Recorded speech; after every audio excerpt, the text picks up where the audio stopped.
Episode 2, The Legend of Surfer Boy. Hello, Internet.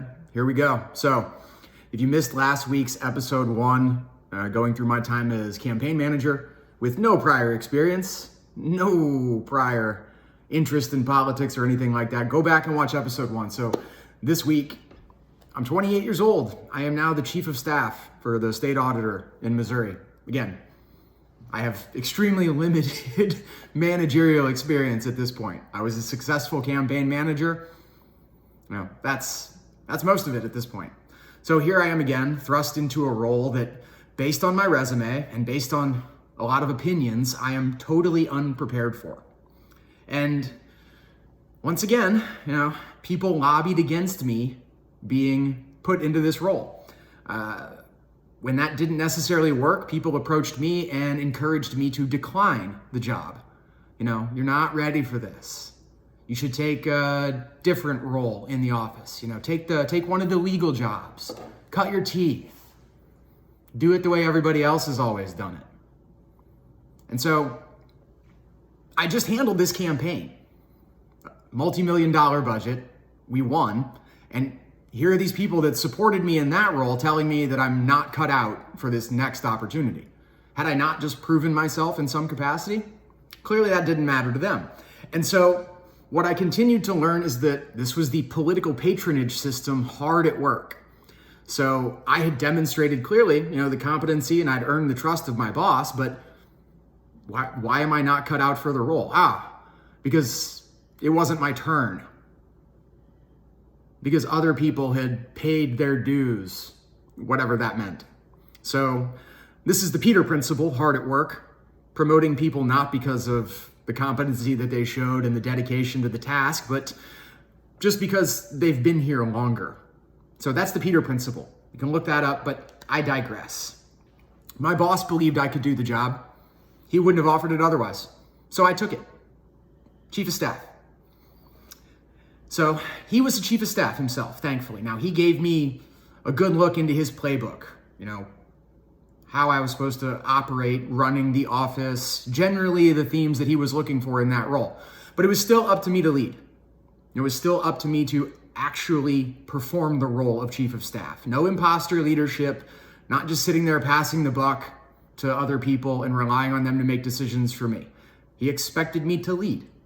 That was the role that he offered me. He expected me to live up to those job descriptions, plain and simple. So the first thing I had to do was lead our transition team. We got elected in November. We didn't take office until January. So 2 months to figure out who we're going to hire. Who is our senior staff going to be? So working with my boss on that. More of the political patronage machine there, but that's not important. And then I remember showing up at legislative hearings and representing, the auditor-elect and seeing people ask, is there a representative from the office here? Raise my hand, that's me. And just the looks, is this a joke? Who is this kid? So again, it's the exact same issue I was facing as a campaign manager, just doubted from day one based purely on my appearance. But cool, it's an uphill battle. I'm up for the challenge. We built an amazing team. Every one of them leaders in their own right. Held leadership roles multiple times previously, didn't matter, but every one of them, highly competent, highly skilled. And I distinctly remember my boss making it clear that, Matt, you are the chief of staff. These people all report to you. So that was an interview question. Are you comfortable reporting to Matt? Yeah. Okay, let's do this. You trust him? Let's go. So this amazing team was greater than the sum of its parts. Just the classic definition of an awesome, high-functioning team. They reported to me, but I leaned on them a lot to guide my decision-making. Getting it right over being right. If we're delivering on the outcomes, my boss is happy, I'm doing my job as chief of staff. If I'm worried about me being right and I start screwing up because I'm worried about getting the credit or being in the spotlight or anything like that, stuff's gonna go wrong. So, getting it right over being right, keeping that in focus. Maintain your humility. Notwithstanding, It's up to me to make tough calls. My team looked to me. I knew my boss better than they did. So if he wasn't the one making the decisions, they looked to me. What should we do? Get the input, arrive at the decision. So that was my role. I'd have lost the respect of my team if I didn't have the courage to make some of those tough calls. And I remember one, early on in the spring of 2011, we made the decision to audit one of our biggest supporters. He was an elected official, but he was very supportive of our campaign, and my boss recused himself. He had absolutely no involvement in the discussions leading up to our decision to audit our supporter, and we didn't tell him what was going on until after we made the decision and announced the press conference. So I remember that day. I called my team in, we put our heads together, we talked about the issue, and we decided that we're gonna do this. It has to be done. It's the right call.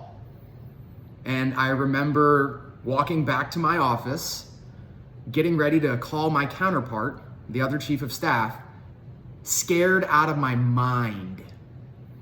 My counterpart is a former NFL quarterback, a mountain of a human being.